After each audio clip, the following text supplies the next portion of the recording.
Randy Wagner says he hit the like button. What about you?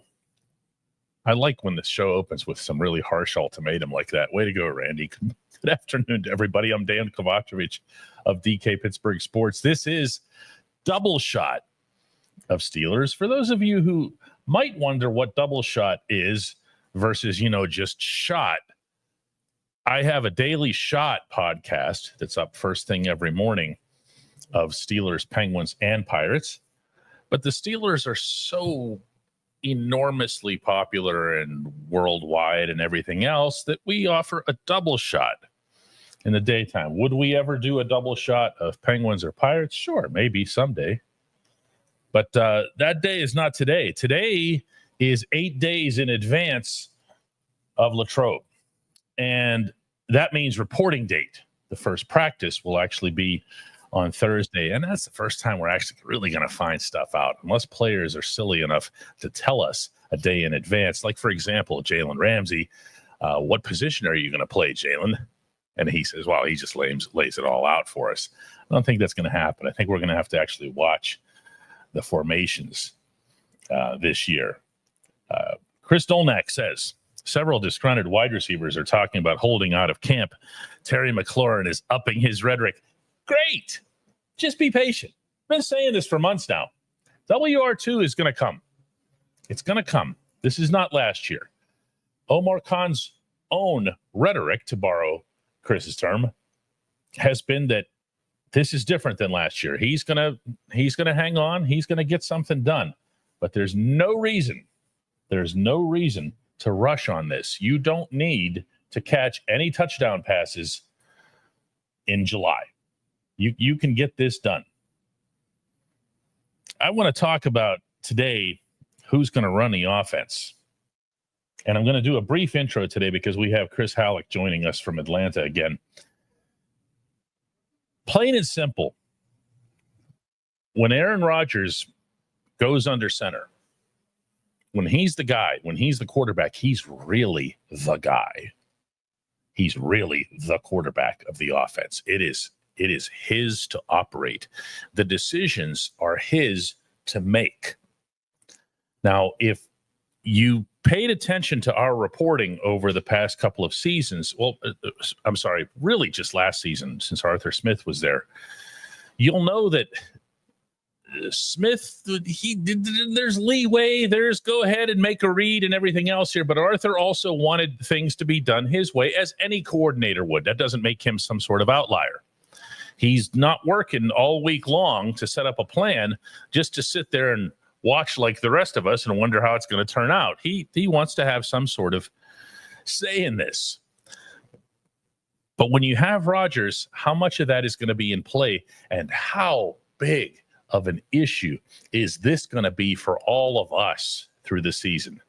Is it going to be a case where something goes well and we say, Aaron Rodgers made the call at the line? Remember the whole Ben versus Todd Haley thing? All the good plays were Ben's, all the bad plays were Haley's. Yeah, like that. It's going to be a big, big issue. As James Galloway says, whoever is holding the ball is in control.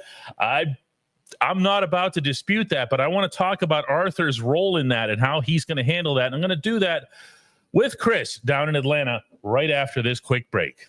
At DK Pittsburgh Sports, we take pride in coverage that connects our city's fans to their favorite teams.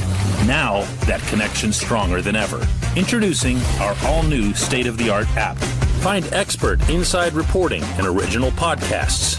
Check live box scores. Track the latest stats. Chat it up with our community of thousands of fans, all in one place. The new app from DK Pittsburgh Sports. Coverage that connects.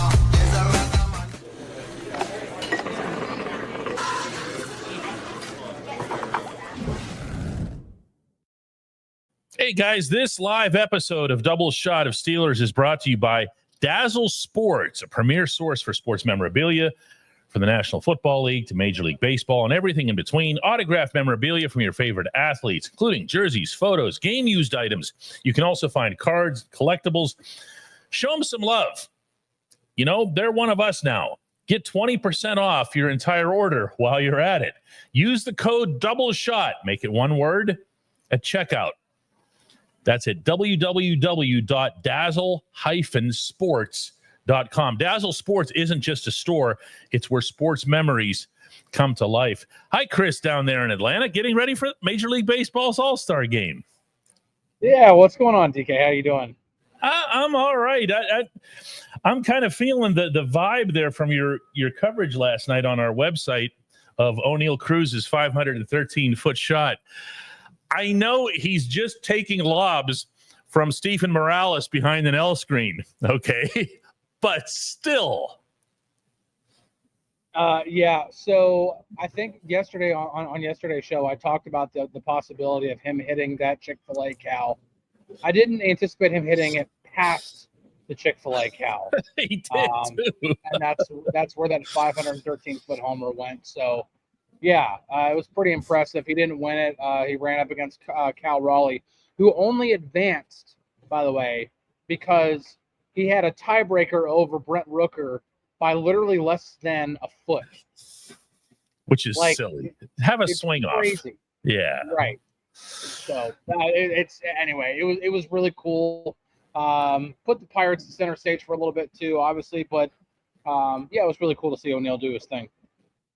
It's funny that it's in both directions too. You put the Pirates on center stage on Monday night. You put the Pirates on center stage tonight with Paul Skeens starting, and then Friday comes along and it's Pirates versus White Sox, and they're still 100 games below 500, and there's not going to be anybody there to watch it. It's just the reality just hits all over again.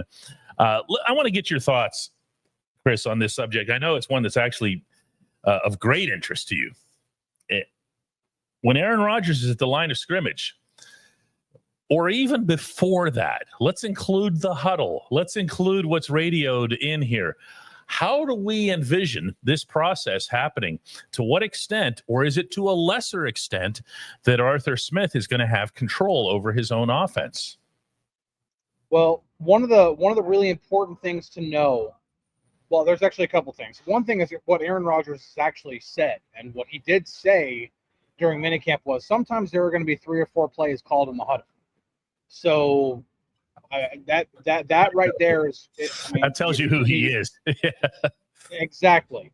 But then the other part of this, and this is where the whole audible debate comes up, is that there are a lot of plays in a lot of offenses, if not every single offense, in which there is a play with a built-in check to a different play or to a different whatever, whether it be an alert to a receiver or it's a check from a pass to a run or something. There are a lot of plays and playbooks that have built-in checks.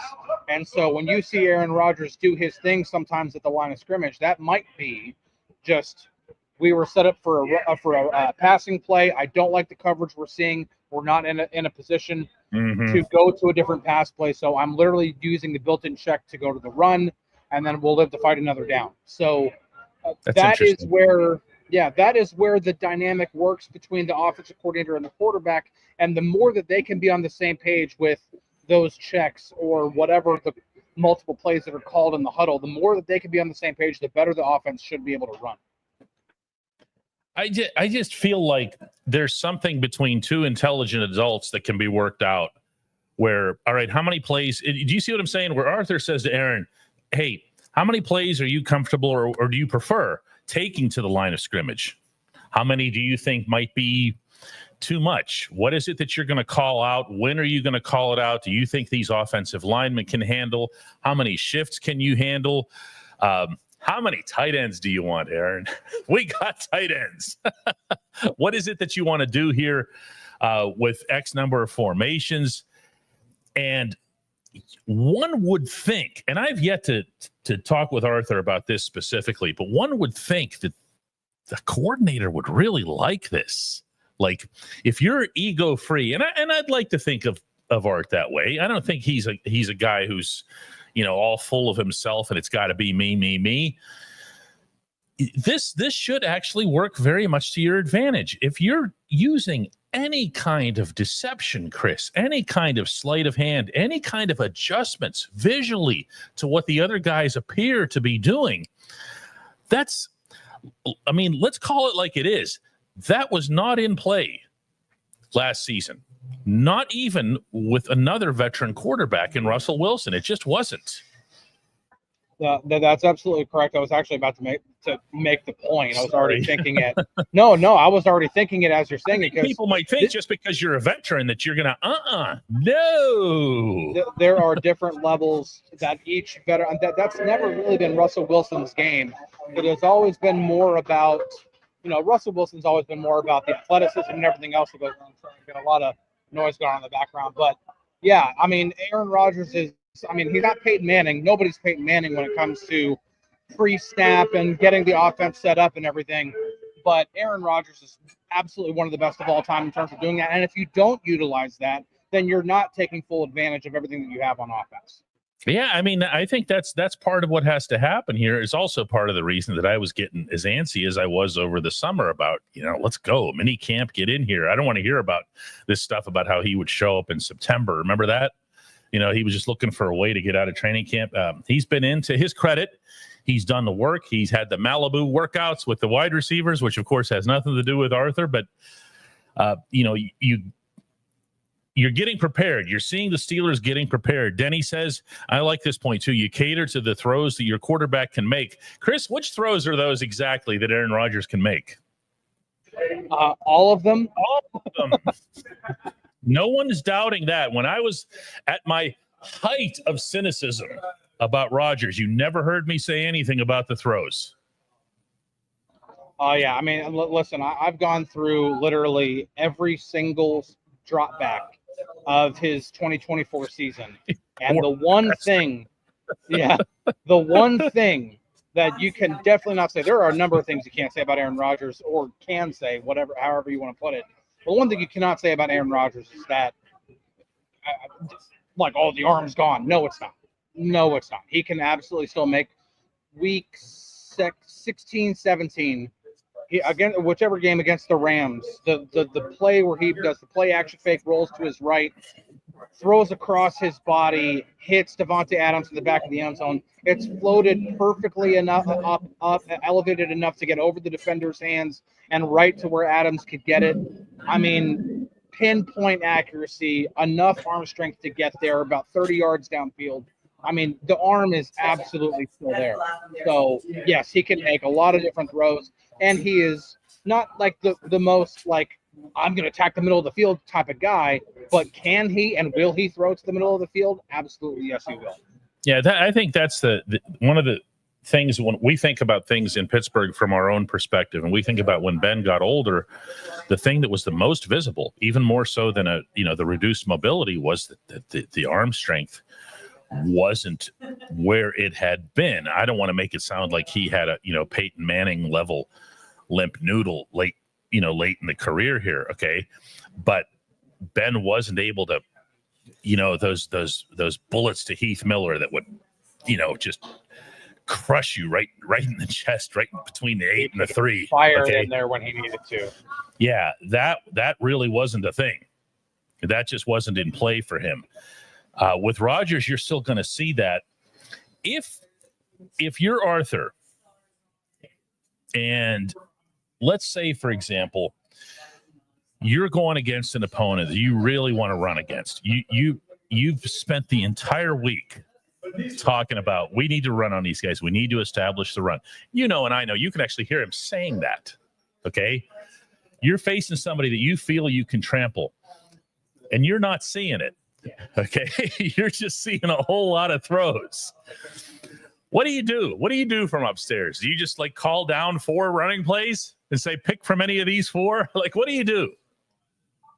I don't know. I mean, I am kind of curious to see if we ever are going to get to that situation, because yes, Aaron Rodgers had the second most pass attempts in the league last year. However, whenever he last won MVP in 2021, he was 12th or 13th in the league in pass attempts. And the Packers were smack dab in the middle in terms of rushing attempts. So, no, not a team that was leading the league in rushing attempts. They were just dedicated to plowing everybody over, but definitely not shy from running the football either. And Rodgers can absolutely function in an offense that runs the ball way more often. I think the only thing that should dictate how often you run the football is how successful you are at it. If you clearly cannot run the football that day, whether it's because Jalen Warren and Caleb Johnson and Kenny Gainwell can't get the job done, or if it's because the offensive line just cannot move anybody, then okay, you might have to switch things up and work out of the quick game and hope that you can move the ball that way.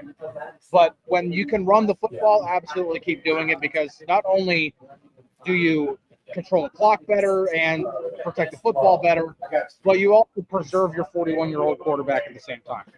Which comes with some value unto itself here. Todd Walter, who comes in without a membership. That's distressing. Todd, when this program is done and not before, go to dkps.net/join so you can get your name all nice and happy green like that. Look at right under Chris's smiling baseball covering mug down there. dkps.net/join. Todd has a good question, which means he'd fit right in if he were to become a member. Says, not sure why no one is talking about the offensive line. Oh, dude, you are new, aren't you? If Troy Fautanu gets hurt again, they are in serious trouble.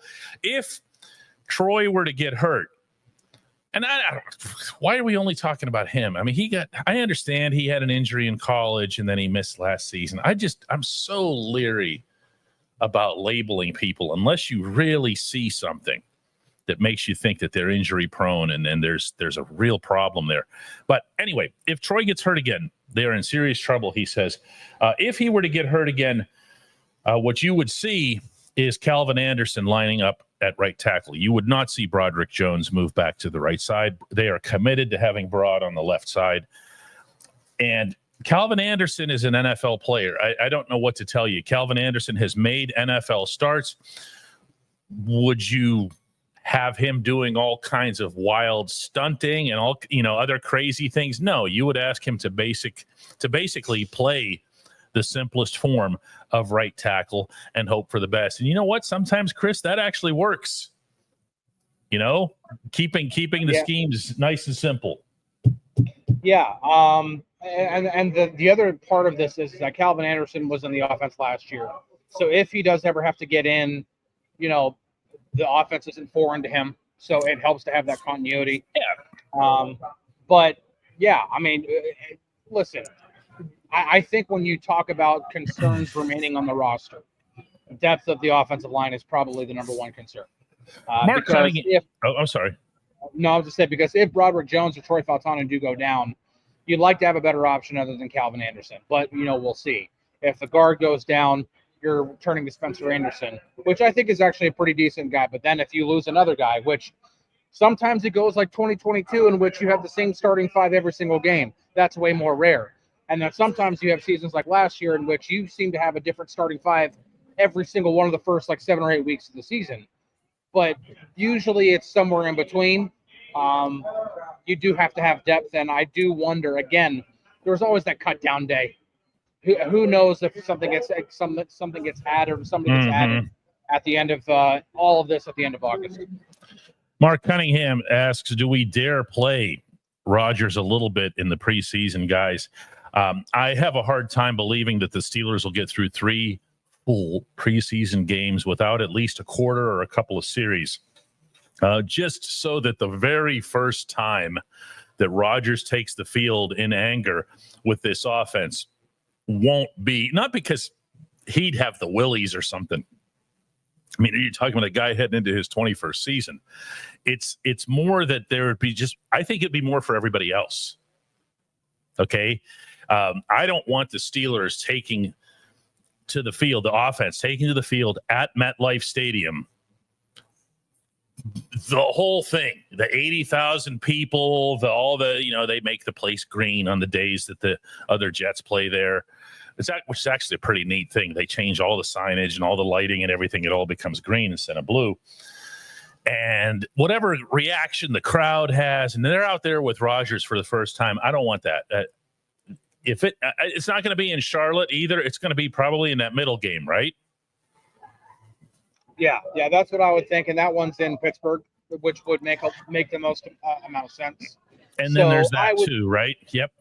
Yeah. So I would say probably 2 series in the second preseason game, and then that's probably all you'll see of Rodgers. And then get a little bit of time with Mason Rudolph in there too, of course, but give as many snaps as you possibly can to Will Howard. Will Howard is the one. Yeah.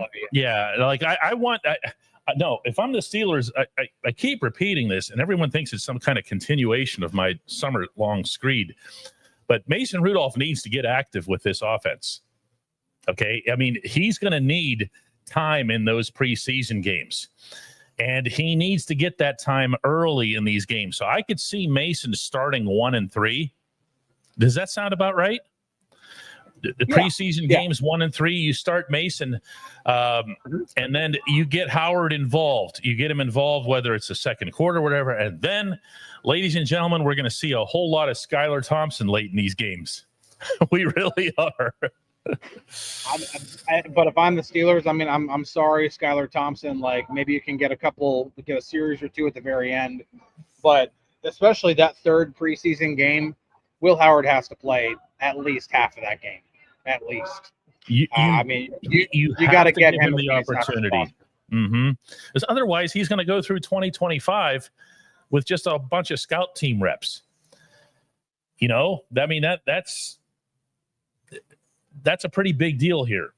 John Malesko says, "Hey, DK, I know you need chemistry and knowing what the guy next to you is going to do, but why isn't there more emphasis on offense?" All we talk about is the offensive line here. We're getting asked twice today why we don't talk about the line. Rotation to keep these guys fresh like there is on the D-line. It's not the same.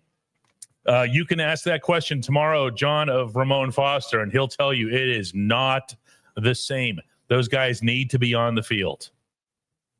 Yeah, that's what when we're talking about the Steelers and their emphasis on wanting to have that rotation on the defensive front. That's why they have Derek Harmon and Wyatt Black. That's why one of the benefits of drafting Jack Sawyer, because then you have 4 edge rushers that can all rotate.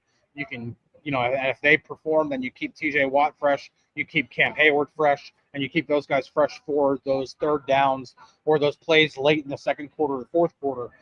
But you can't do that on the offensive line. They need every single snap they can possibly get together, especially, I mean, even if the Steelers had a gap-heavy scheme, it's still the same way. It's a unit of 5 all working together, and especially in zone blocking, in unison. They have to all be in sync with each other. They have to be able to communicate with each other.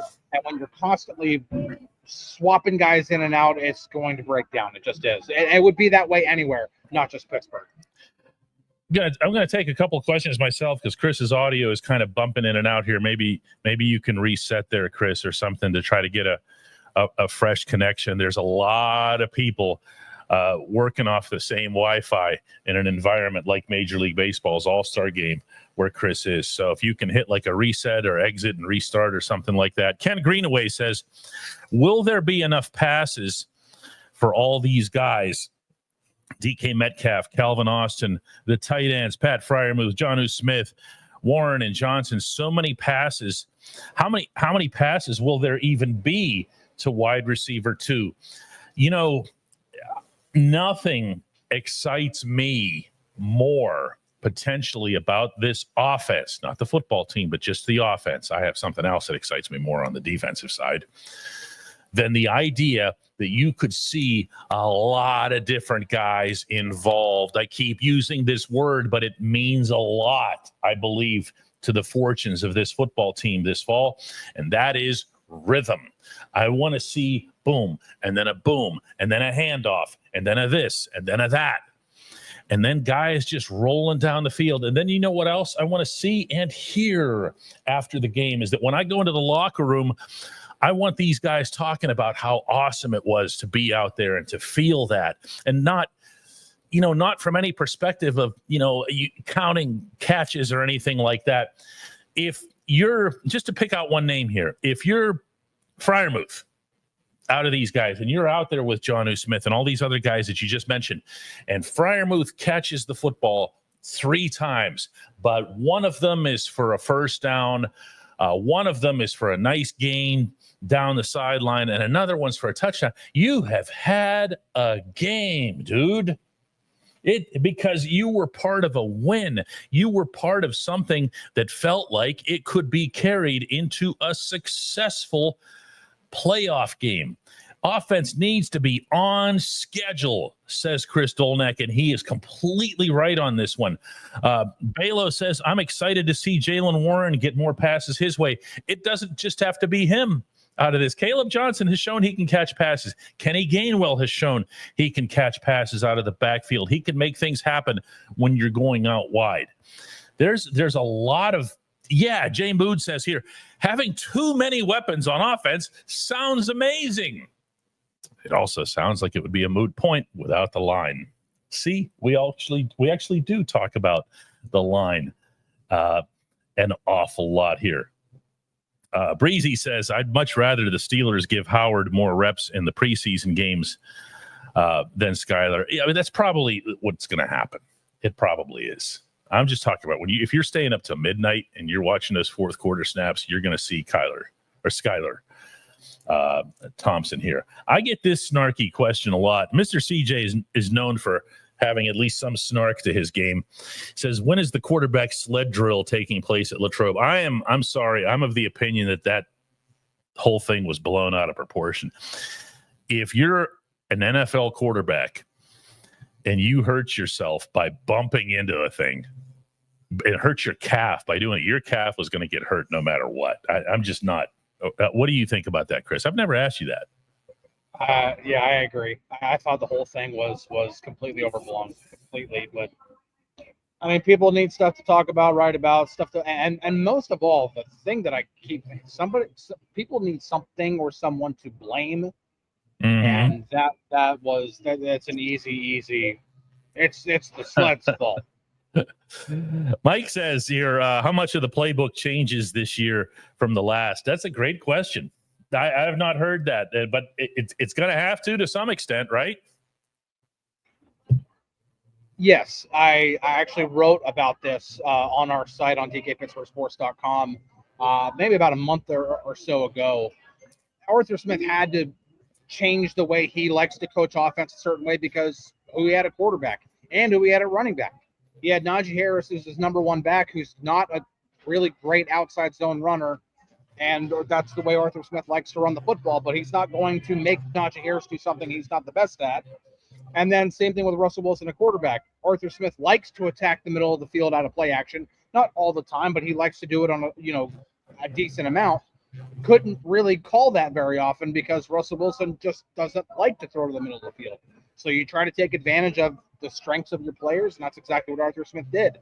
But now with Aaron Rodgers and Jaylen Warren and Caleb Johnson, the running back, it's different. This is definitely an offense that is fit more to the way Arthur Smith wants to coach offense and has coached offense in the past. We're going to take a couple more today here in an abbreviated session so that Chris can continue preparing for Major League Baseball's All-Star game tonight. Paul Skeens will be, of course, starting for the National League. We'll have coverage of this. Well, I should say he'll have coverage of this on our app and website at DK Pittsburgh Sports. And you'd better be, just really follow our coverage. If you don't follow our coverage, the easy giveaway with any of these questions is, did you hear about such and such rumor thing? Come on, just come to our site, Ben Dykes says, hi, Chris and DK. I just booked my trip to Latrobe. Awesome. You will enjoy that. For the season, I just want to see Arthur Smith scheme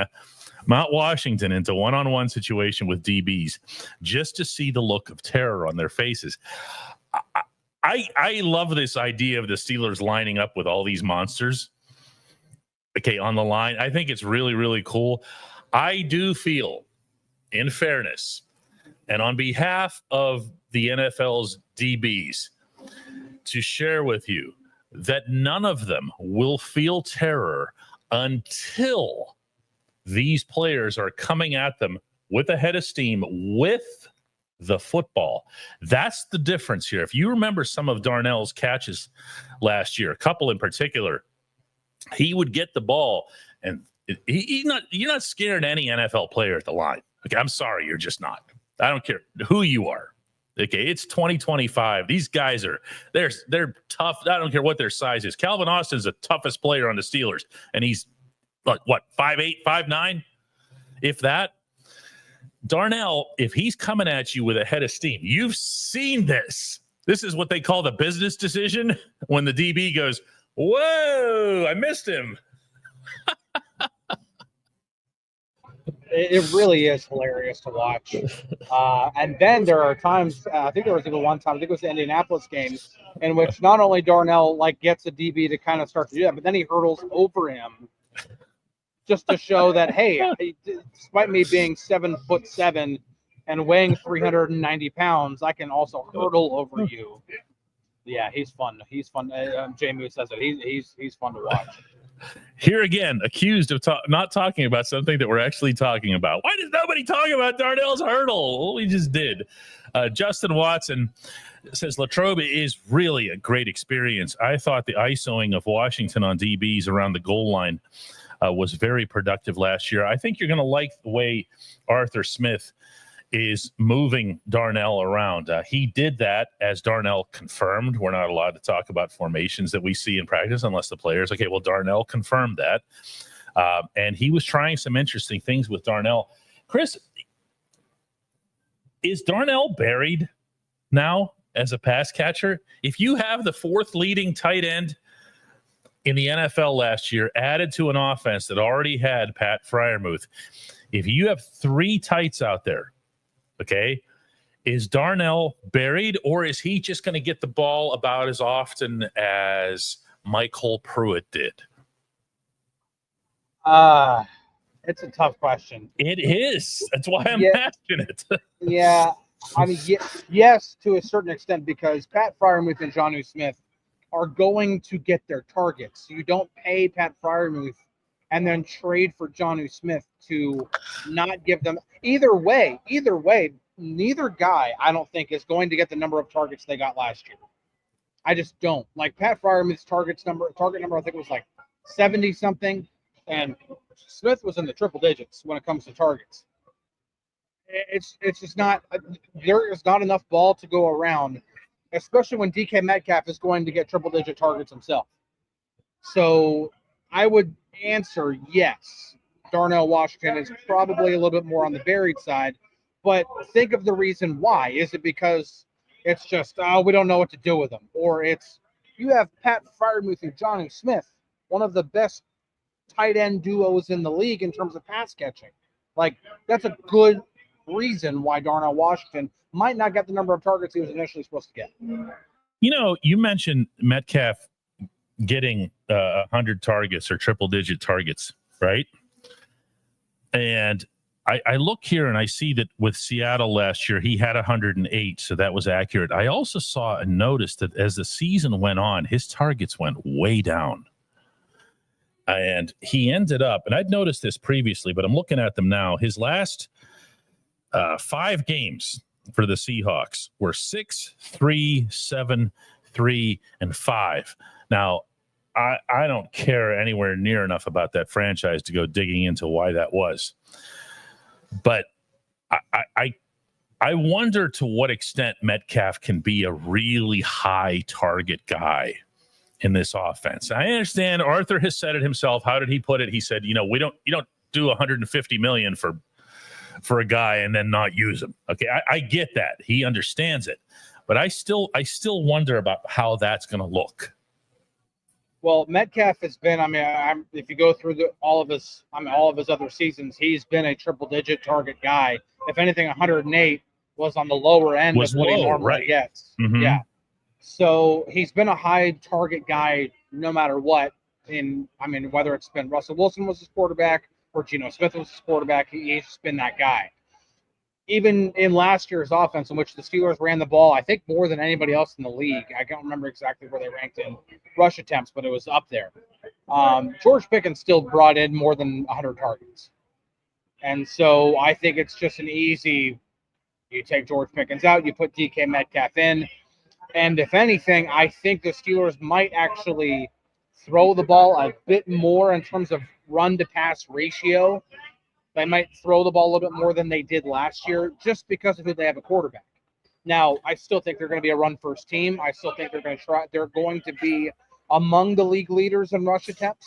Okay. But I still think with more throwing the football, even if it's just an additional 30 to 40 attempts overall, that's still more targets that have to be handed out, and DK Metcalf, being the number one receiver, would be in line to get them. John Malesko says that the lessened targets in Seattle for Metcalf came with the emergence of Jackson Smith-Njigba. All I have to add to this is that as I was covering Pirates and Mariners out there in Seattle, the player they feature in this giant mural on the side of the parking garage that they have next to Lumen Field is Jackson Smith-Njigba, who for me will always be known as Kanan Smith-Njigba's brother, since I actually covered Kanan when he was in the Pirates system playing baseball. That's all I had to add to that conversation. When we come back, we're going to take care of a little bit of business here on Double Shot of Steelers.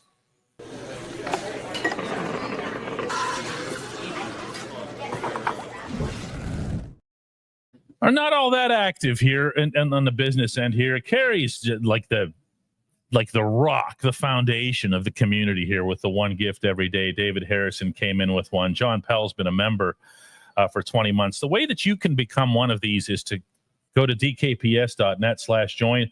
A couple of questions for Chris, given his location down there in Atlanta and his covering Major League Baseball's All-Star Game for DK Pittsburgh Sports. The first comes from Swan, who says, "Hey, Chris, were Cruz's home runs as impressive live as they seemed on television?" Swan unwittingly is setting up Chris to complain yet again about the location of the auxiliary press box. However, that came with one benefit, did it not? I'm going to say that it was more impressive in person than it was on TV. So the auxiliary press box is not just inside, but also outside. They have an additional 3 rows outside below this. So when you watch the All-Star Game tonight, that big, sweet looking thing in left field, that is the auxiliary press box right now. And so I actually went down outside and was doing updates from my phone on our feed and watching it out here, and it was insane to watch in person. Insane. Not just what O'Neal Cruz was doing, but when Brent Rooker started hitting and Cabanero started hitting them because they're right-handed and they're hitting them right in my direction. I'm like, holy shnikes, these guys are hitting the ball really hard. But then when O'Neal Cruz steps up and I'm just watching them leave the bat, the arcs, and watching them the arcs were insane. So it was way better. You know, my favorite thing at a home run derby, and actually this is my favorite thing in covering any batting practice that I do in Major League Baseball, is if you want to know whether or not the ball was struck well, don't watch the ball. Watch the faces. Okay, you know what I'm going to say here. Watch the faces of the other dudes around the cage, because they get it. They know how well that ball has been struck, and they don't even need to watch if it goes over the moo cow in the outfield. You know, they just know. They know where it's going. They know how hard it was hit. I love this one from Dan Finnegan. This kind of ties in a little bit with football. Dan asks, DK, what would you say to baseball players to convince them that a salary cap is a good idea? Would you use the NFL as an example? Before I answer, Chris has done reporting on that related to both Rob Manfred, the commissioner of baseball, and then today what Tony Clark, the union rep, had to say on this subject.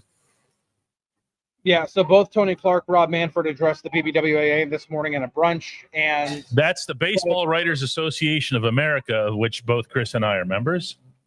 The union remains vehemently, staunchly against a salary cap. They have for a long time. They have for a long time. They went on strike in 1994 because of it. They canceled the World. The World Series was canceled that year. We get the violin playing in the background, but this is just the way it's been. Tony Clark put his stamp on that again, and that's just the way it is.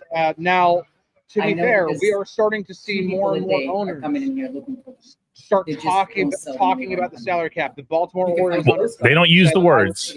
They don't use the words, but yes. But the Orioles owner did use the words. Said that he wishes MLB had a cap. Hal Steinbrenner, the Yankees owner. They won't be using it again, Chris. Trust me. No, I know that won't. I know that won't. Well, because, I've told you why. Yeah. Yeah, because Rob Manfred, when he talked about it today, refused to use the word. He said, when I talk to players, I don't use the term salary cap. Because as soon as a player hears that, it's immediately turned off. It's immediately. Well, they think like a lot of the public does, Chris, that cap just means at the top. It's one of the worst terminologies because it's a lot like global warming. And then every time it gets cold outside, everyone, oh, global warming. When the more appropriate term always was climate change, but they blew it. The toothpaste was out of the tube. It's global warming forever, and it just doesn't. The term itself doesn't work. Every salary cap system comes with a ceiling and a floor and expanded revenue sharing that allows you to get into the mandated range. You never have to say, yeah, I'm more interested in a salary floor. There's no such thing as a salary cap system without both. For anybody who doesn't know that, what would I say to convince baseball players? First of all, I'd never succeed is a good idea because they are brainwashed and a half by their agents and by the union on this. Would you use the NFL as an example? The answer to that, Dan, is hell yes. And the reason for it is NFL players, more players make more money. And you don't have these situations other than, of course, at the quarterback position, which is probably going to get addressed at some point in the near future. You can't keep going 50 and 60 because all you're taking is money out of the other players' pockets. You know what I'm saying? And you with Paul, just tell them, listen, do you want 40, 50 million to go to this, to Max Scherzer, or do you think it should be spread around, or do you think there should be heightened benefits over the longer term of a career? That's what the NFL has always done. Is Roger Goodell and everybody has gone.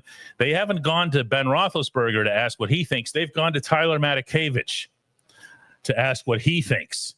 Okay, they've gone to the Miles Killebrews. They've gone to the special teams guys. Like, what do you think? And guess what? There's more of them. So you get their votes. There's a reason the NFL no longer has labor stoppages. There's a reason, Chris, you were marveling at this last week in our company chat. The NHL ratified a new labor agreement early. Early. They just sat down and they were like, here's 4 more years. You know why? Because the players love it. They're guaranteed a certain percentage of revenues. Yeah, so here's the one thing that I would say, and I actually heard this example given today. I was eavesdropping a little bit, but it was also a very open area in which there was a lot of interviews going on. Scott Boras, the largest agent in baseball, was doing an interview, and of course he was giving the same spiel he always gives when he's asked about the salary cap or a potential salary cap. And he used the NFL as a big boogeyman in terms of, well, the NFL doesn't have as good a parity as baseball because look at the Patriots, look at the Chiefs. Oh. That is the worst example anybody can possibly give, because the NFL, football, the sport of football, has the most important position in all sports. It is the quarterback. The quarterback touches the ball every single snap on offense, every single time. The Pirates have arguably the best pitcher in baseball. And if you don't want to go with him, then go with Tarek Skubal. I don't care. Yep. The most number of games each of those guys will play for their team is 33 out of 162.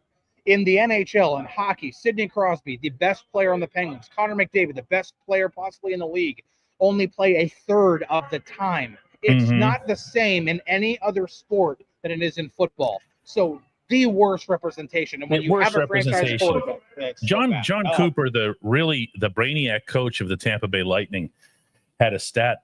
This was around Four Nations tournament that hockey had, where he actually counted up, Chris, the number of, or the amount of seconds that even the best players in the world, like a Sid, have the puck on their stick in the course of a game. And it was a matter of seconds, dude. It was seconds. Okay. In football, the quarterback is There might be people who try to come up with a pitcher. They might try to come up with a goaltender. The goaltender obviously touches the puck a lot. Not close to, and there obviously isn't anything in soccer that's like that either, or basketball. And basketball has a lot fewer players, so you can have a more dominant central figure. Okay, you can give the ball to a Nikola Jokic or somebody 100 times a game. It's not the same. Jokic doesn't get the ball. Well, he kind of does every time down the court. So probably not my best example. But does Jokic play 48? But does Jokic play 48 minutes a game? No. I'm sure he wants to, but yeah. I'm sure he wants to, but there are still times in which he sits on the bench. There are probably also times in which, the whole what's the phrase that's used in basketball? Where they'll intentionally rest a player for an entire game. Load management. The whole load management thing. I mean, there's still that happens. That doesn't happen with the quarterback. The quarterback literally touches the ball every single time. And so when you are the Patriots and you have the greatest quarterback that's ever lived on your team, you're going to have a dynasty, maybe even two. When you are the Chiefs and you have the greatest quarterback currently in the league, you're going to have the opportunity to not only win multiple Super Bowls, but compete for multiple Super Bowls. It's not the same thing. It's just not. We will end with this. Danny brings up Scott Boras, who's a guy that I've known for a long time and I've worked with closely. Wouldn't Scott Boras make more money if all teams spent more money on average? He could get all his players paid. Denny, you're actually getting warm as to what the real problem is. Scott doesn't represent those guys. Scott represents the Max Scherzers. He represents the guys at the very top of the food chain. So he couldn't care less about entry-level deals, rookie deals, prospects, or for that matter, benefits and long-term implications for alumni. He couldn't care less. He wants Max Scherzer to make $40-50 million a year so that he can collect off of that. The end. That's all Boras is into. Go ahead, Chris. I can tell. I just want to add one more thing. Yeah, we just saw with the NHL, their new CBA and everything. Taylor Haas, our Penguins reporter, reported the minimum salaries that are coming up for the NHL. In a few years, the minimum salary in the NHL is going to be $1 million. Yes, which is more than what it is in football, and way more than it is in baseball. Right. Well, so that's my point. Is look at where the NHL is in terms of total revenue versus where Major League Baseball is. By the way, Major League Baseball is the second highest grossing league in the world, second only to the NFL. So it's not like Major League Baseball doesn't have the money. They are bringing in the money. We could do a whole show on this one. Let's let Chris get back to work here. Appreciate everybody being along. And by the way, coming in late, sliding under the closing garage door is David Mahokey with 50 gifts. People, get in. Get in. DKPS.net/join. We will see everybody tomorrow. Chris, have fun tonight.